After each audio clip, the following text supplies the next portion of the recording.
Coming to you live from the fabulous MediaPlex in downtown Windsor, this is a St. Clair College journalism presentation. Good evening, I'm Mitch Wendt, and you're watching MediaPlex News Now.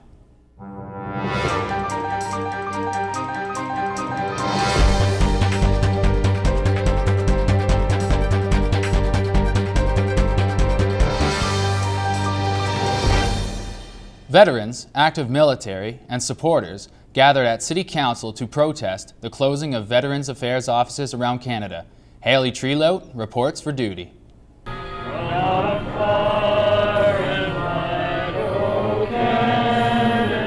It is a song we have heard several times before, but this time it was sung at City Council with an even bigger message. With poppies over their hearts and a display of their bravery weighing down their suits, about 30 local veterans gathered at City Hall. They are protesting the federal government's decision to close Veterans Affairs offices across Canada, including Windsor's. Larry Costello was a member of the Navy during World War II and is now one of 2,600 local veterans who rely on Veterans Affairs. We're not only talking about the veterans of the Second World War, Korea or Afghanistan or any of them. To me, a veteran is anyone that puts the uniform on and joins to fight for their country. They are willing to put their life on the line because they believe in the freedom of Canada. So to me, I think Veteran Affairs is making a grave mistake at present to move it out of this area. Windsor is known for standing by its veterans. This truth was proven when councillors' hands were raised in unison. They too want the federal government to reconsider the decision and keep the Windsor office open. It doesn't make any sense for them to close it down because they don't have people in the military that come out to your house and help you with things as far as, getting back and forth to work, getting clothing and meals and stuff like that. Not like the city would do for their people, but when they do that, you got people with those disabilities commuting. It's just going to be hectic. There are thousands of local veterans, some from recent combat missions, others that date as far back as World War II. If Veterans Affairs offices close, veterans will have to try to contact the government either by phone, internet, or travel as far as London for services that were once locally provided by the country they fought for. Reporting for MediaPlex News this week, I'm Haley Treloat. In Flanders Fields, the poppies blow. Between the crosses, row on row. Sarah Ryrie shows us how Chatham residents showed their respect for veterans this Remembrance Day. Remembrance Day ceremonies in Chatham brought out hundreds of people to commemorate the special day. Chatham residents gathered around the King Street Cenotaph for the ceremony. Memorial events included the traditional Remembrance March, a school choir performance, and bagpipe playing. Since 1923, Chatham residents have been celebrating Remembrance Day in front of this monument, which is one of the largest in Ontario, for the Remembrance Day ceremonies. I'm Sarah Ryrie, and you're watching MediaPlex News Now. Let's go outside to get an early look at what's happening with the weather. How's it going out there, Joe? Thanks, Mitch. It's a bit chilly out here, and I'm actually starting to lose feeling in my face. Tonight we will see temperatures drop to -4, and it will be partly cloudy, eventually clearing up overnight though. I'll have your 3-day forecast in a bit. Back to you, Mitch. Thanks, Joe. Scaled beasts, rough shells, and slippery snakes were available for residents to see at Little Ray's Reptiles in Windsor this week. Sean Preble has the story. Some creepy reptiles were crawling around Windsor last Friday as Little Ray's Reptile Zoo came to the Rose City. Windsorites got a chance to meet a variety of animals, including snakes, scorpions, and even a Eurasian lynx named Hazard. Connie Lepore says the zoo coming to Windsor gives the city the chance to meet exotic creatures. I think it's nice that they came to Windsor and they're bringing some education because we don't have a whole lot here, as far as wildlife and animals to go see, unless you want to go to the Detroit Zoo. But other than that, we're Toronto, so I think it's nice that they're bringing them here. We get to learn. She never really gets to see a whole bunch. Matt Kerhonen, general curator for the zoo, says they're here to better educate people about these animals. Yeah, we have some animals on exhibit, so we're hoping to kind of dispel the myths and misconceptions that kind of surround these creatures. They're pretty misunderstood animals, so we're just hoping that people come check it out and learn some very cool stuff about it. It's definitely a fun time here at Ray's Reptiles. So if you're interested in meeting some creepy crawlers or some furry friends, Be sure to find out when Ray's Reptiles is coming to you. Reporting for MediaPlex News Now from the Holiday Inn, Ambassador Bridge in Windsor, I'm Sean Preble. Sean Garrity sits down with Ward 7 Council candidate Robert Bukowski. They discuss his hope for joining the Windsor Council in this edition of 5 Minutes With. Hi, I'm Sean Garrity, and today we're spending 5 minutes with Ward 7 Councillor candidate Robert Bukowski. So, I understand you're running for council. How's that process going for you?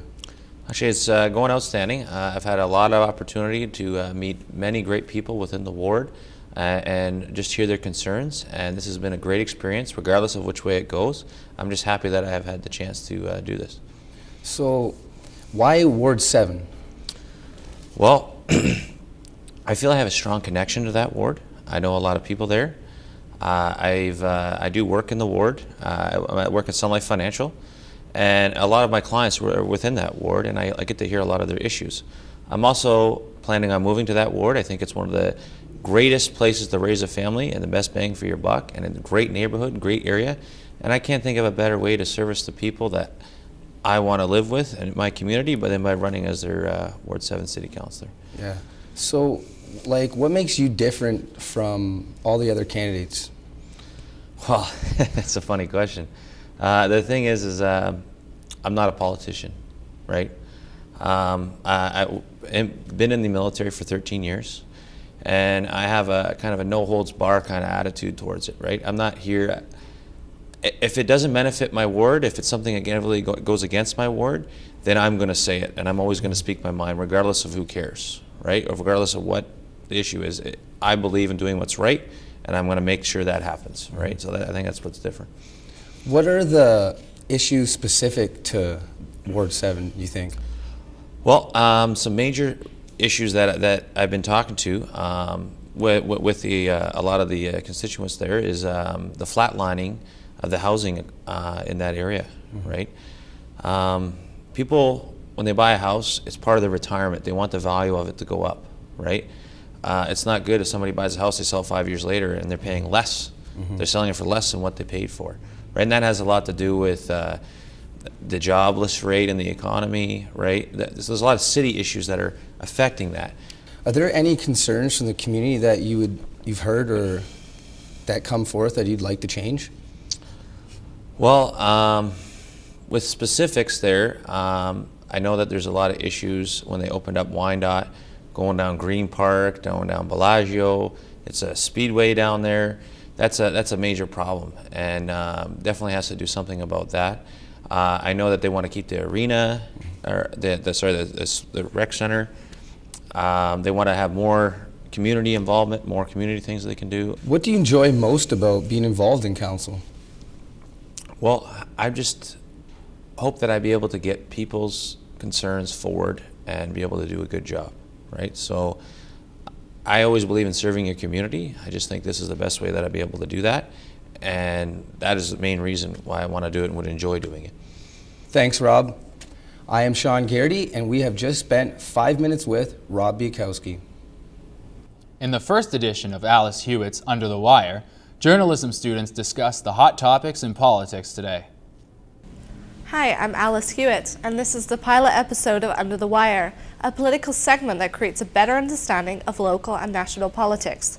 There are 2 journalists on the panel today, and I'll let them introduce themselves. Hi, I'm Sean Preble. I'm a second-year journalism student here at the MediaPlex, and I decided to get involved with the show because of the interesting conflicts that happen in politics and how they can also influence the news. I'm Darren Breckles. I'm in the Media Convergence program here at the MediaPlex. I thought I'd come on today to discuss a few interesting things happening in the news. Toronto Mayor Rob Ford cannot be ejected from office unless he has been convicted of a crime, jailed, or unless he hasn't attended enough council meetings. Councillors are discussing limiting his power by such actions as limiting the budget of the mayor's office. Should there be harsher punishments for political leaders? I think there should be harsher punishments for political leaders because these people are in the public. They're public figures and people are looking to them for advice and to help the cities in which they run. But when they misbehave or break the laws and punishments aren't enacted on them, people are going to think that they too can get away with anything. Thanks, Sean. What are your thoughts, Darren? Yeah, I think the whole situation in Toronto is really unfortunate. Most people in Rob Ford's situation would have the decency to step down, but you know, short of breaking a law, I think it's pretty hard to make him. Maybe a code of conduct might help, or a vote by fellow councillors, but this is pretty rare, so it's not a big problem, and I think having too big of a knee-jerk reaction might just be unhelpful. Sutherland workers were told to continue work as usual this weekend, while a bedbug inspection took place. Reports filed by workers suggest there have been numerous bedbug sightings. As they so easily spread and could warrant an inspection at the employee's cost, should workers be expected to continue work as usual? As somebody who's had bed bugs, they're just a blight on your life, basically, so I really feel for them. I don't know how that would fall under the workplace health and safety. I think it is a risk to your health and safety, so they probably shouldn't be forced to come into work. If you get bed bugs, it's a lot of money. It's months getting rid of them. So, like I said, I'm not sure how workplace health and safety would cover it, but yeah, I wouldn't want to have to go into work in that situation. Thanks, Darren. What do you think, Sean? Well, I think the big issue here is that these people are going into an environment that clearly is going to have bed bugs around. The company that has come in, the pest control, has confirmed there are bed bugs there, and the big issue is bed bugs love to jump on people and travel with them. So the big issue here is not only are you putting your health at risk, you're also risking bringing bed bugs back to your own home from your workplace. So I don't think they should be still working there when there's a clear infestation of bed bugs. Now onto the topic of white poppies. A group of University of Ottawa students plan to disperse white poppies today, saying they're a symbol of peace, while red poppies are a symbol of war. What are your thoughts on this? I think the issue with the white poppies is that while red poppies can resemble war and white poppies can resemble peace, at the same time you're pretty much trying to say to throw years and years of tradition of the red poppy away into the garbage. So I think it should be up to people what they want to wear, but don't try and change the meaning of the red poppy. Thanks, Sean. What are your thoughts, Darren?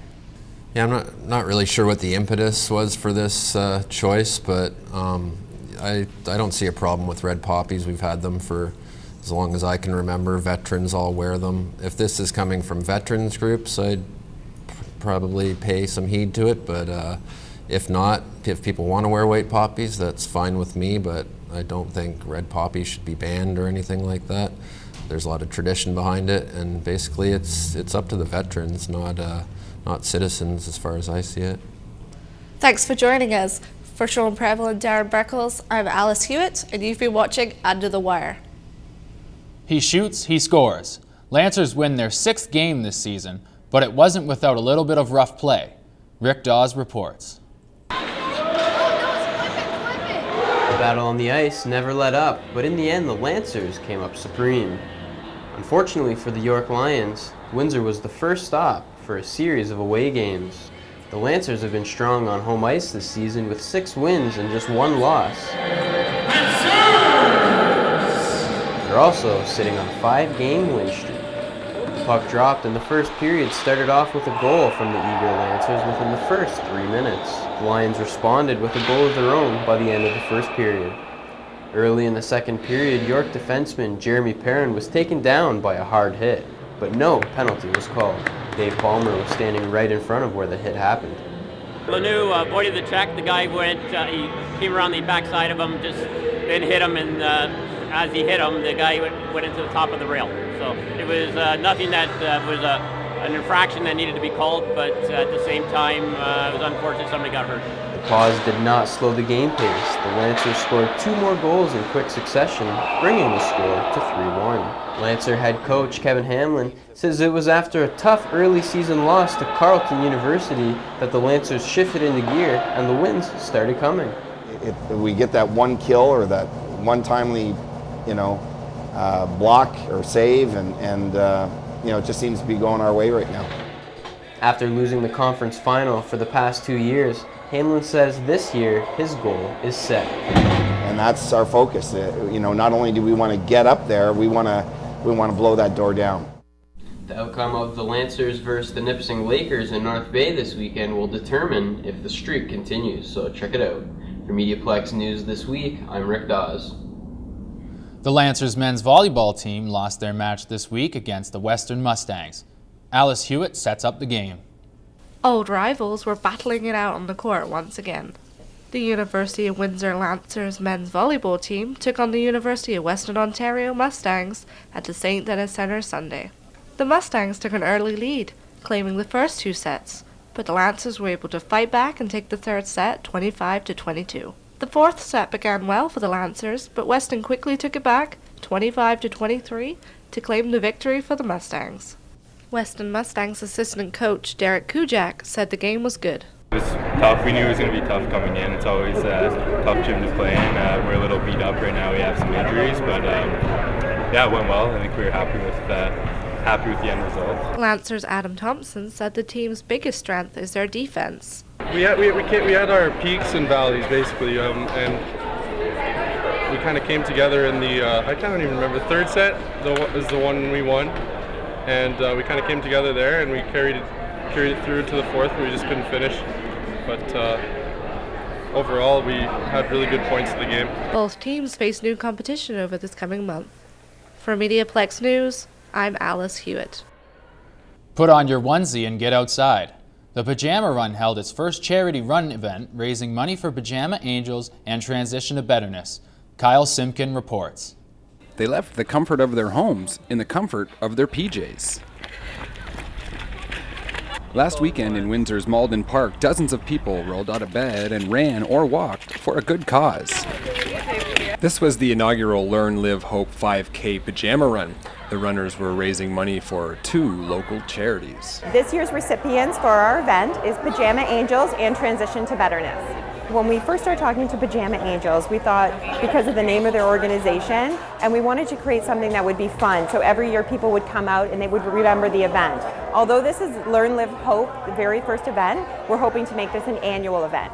Transition to Betterness and Pajama Angels are local organizations that raise money for people with cancer or other chronic diseases. After an enthusiastic warm-up led by volunteers, it was off to the races. Then runners, young and old, 2-legged and 4, took to the trails. After the run, prizes and congratulations were handed out to the participants, some of whom have never done anything like this before. It was kind of awesome. I've never done a run uphill, so it was pretty challenging. It was incredible to hear the speaker this morning say that it's staying into local charities and for cancer, just kind of pulls at your heartstrings. The amount donated is yet to be tallied, but the goal of getting people out to Learn, Live, Hope's first event was a success. For MediaPlex News, I'm Kyle Simpkins. Now for the weather. How's it looking outside, Joe? Did you know that men are 6 times more likely to be struck by lightning than women? Well, it's a good thing it's not raining out here, or you'd be looking for another weather person. Now let's take a look at our 3-day forecast. Wednesday will be sunny with a high of 3 and a low of -4. Thursday will also be sunny with highs reaching 6 degrees and a low of 0. And Friday we will see variable cloudiness with a high of 7 and a low of 2. And if you haven't yet heard, St. Clair College will be hosting an open house Saturday, November 23rd. Join us here at the MediaPlex between the hours of 10 a.m. and 1 p.m. and see if journalism is a good fit for you. Back to you, Mitch. Thanks, Joe. In this week's edition of Health Minute, Murad Erzinçlioglu tells us why it's important to keep track of your medications. National Senior Safety Week begins today. The time is used to raise awareness about life-saving prescription drugs that are potentially dangerous if used incorrectly. The Canadian Safety Council reports that nearly 2/3 of citizens aged 65 and over are taking 5 or more medications. 1 in 5 are taking 10 or more, and 1 in 20 are taking 15 or more. Pharmacist Catherine Bonnet at Royal Windsor Pharmacy says that using a combination of drugs can cause adverse effects and that it's wise to take precautions. It's very important for the elderly who are 65 plus, who are taking a lot of medications, to take a couple precautions when they have a lot of meds. So the first thing I recommend is sticking to one doctor and sticking to one pharmacy. So by going to one pharmacy, all the medications are always being dispensed together. So the pharmacist can always run interaction checks. And as well, every year there's an annual medication review that is sponsored by the government, and it's called a med check. So that's a 20 to 30 minute sit down with the pharmacist to go over all the medications to make sure that there are no problems and interactions with all the medications that any person is taking. Good advice for people of any age, not just seniors. The Safety Council encourages seniors to get more information by visiting knowledgeisthebestmedicine.org and safemedicationuse.ca. I'm Murad Zimchioglu, and this has been your Health Minute. We are very proud of the journalism program here at the MediaPlex, and one of our professors, Jenna Hallam, put together this piece to explain who we are and what we are about.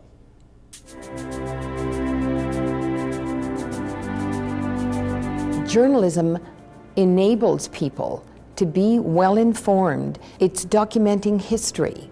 It's an extraordinary way for people to be connected with their community. What happens in the world affects us. What happens in our community affects us. What happens in the province affects us. And we get to be the eyes and ears and tell the stories. There are many stories that need to be told, and those things add value to our life. I'm always meeting new people. I'm learning about things that interest me, like topics that I want to learn more about. It's neat to know that so many people are relying on me. It makes you strive for perfection, or makes you strive for accuracy. The journalism program here at St. Clair College is a convergence journalism program. Convergence means the merging together of print, radio, and television, and the web, and putting all different stories into 3 or 4 different platforms. In 21st century newsrooms, journalists have to be able to do it all. We ask every one of our reporters to tell stories in multiple ways. There's a different style of writing for print than there is for radio, than there is for television. And it's really important that the information gets out that is true to those platforms. We are one of the few, if not the only, program that is actually taking students to a live broadcast and giving them that opportunity and that experience.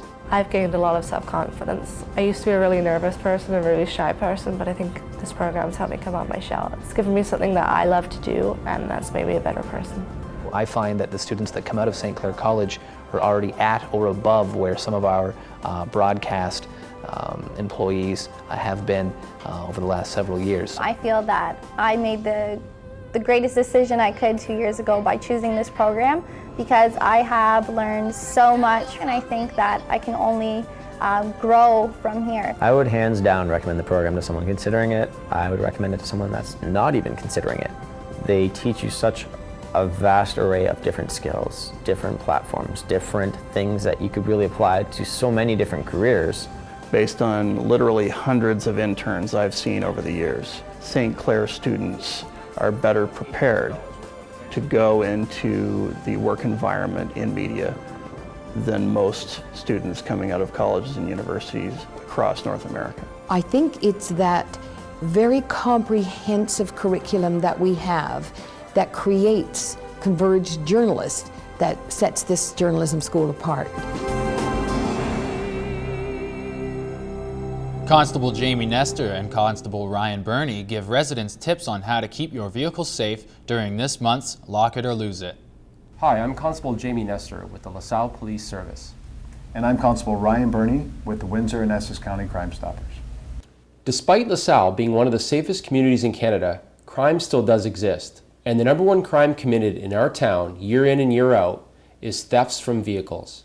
What you are watching is an actual surveillance video recording of a theft in progress at a residence in Essex County. The vast majority of these types of thefts are committed by youths looking for money or items that can be easily sold for money. These criminals walk through neighborhoods under the cover of night and hide in darkened areas when approached by others or oncoming vehicles. Their goal is to remain as quiet as possible, not to awake or alert residents. They will simply travel from vehicle to vehicle trying door handles. If a door is unlocked, they will enter the car and quickly rummage through the glove box and center console. They are usually in and out within seconds. It is rare that they smash a window of a locked vehicle. This occurs usually when there is something of value in plain view. Think about it. Why would they risk being noticed unless the reward outweighs the risk? The bottom line is protect yourself and your property. Keep your car doors locked and remove and hide valuables. And be a good neighbor. If you notice suspicious activity in your neighborhood, report it. LaSalle Police and Crime Stoppers, working together to keep you informed and keep you safe. A local game store was the victim of a suspicious theft. Chris Mayu investigates. Thieves stole over $70,000 worth of merchandise from a local video game store. The Game MD was victim to a break-in November 3rd. Some of the merchandise stolen included 80 copies of Call of Duty Ghosts for Xbox 360 and 60 for the PlayStation 3. Owner Francis Roy McLean discovered the break-in early November 4th when he arrived to open the store. But when I came in, there was no beep at the door. The power to the alarm keypad was down, and that's when I noticed that the store had gotten broken into. The robbers knew exactly where to break in and where to disable the alarms and motion sensors. The thieves even stole a laptop containing the security camera footage. Dan Matt, a regular customer at the store, decided to visit after hearing about the break-in. I mean, I don't want to be cliche, but I was a little sick to my stomach when I thought about it, because like I probably 2-3 times a week I'm in here and I know what this place should look like, and to see it pretty much ransacked is devastating, a little heartbreaking, and that's just for me. I can only imagine how Roy feels. The police are urging anyone who comes across any games at a suspiciously discounted price to contact Windsor and Essex County Crime Stoppers at 519-258-8477. Reporting for MediaPlex News Now, I'm Chris Mayu. You can help the victims of Typhoon Haiyan. Friday, November 22nd, a fundraising dinner will be held at the Filipino Community Center. Tickets are available for $10 at the center. Breaking Bad star RJ Mitte is at the Cogeco Club tomorrow. He is speaking of his personal story about being a bullied victim. Mitte will have a meet and greet after his speech. LaSalle invites the public to a meeting tomorrow at 7 p.m. at the Vollmer Culture and Recreation Center. They will discuss the creation of an alternative plan to the possible loss of thoracic surgery at the Windsor Regional Hospital. I'm Mitch Wendt, and you've been watching MediaPlex News Now.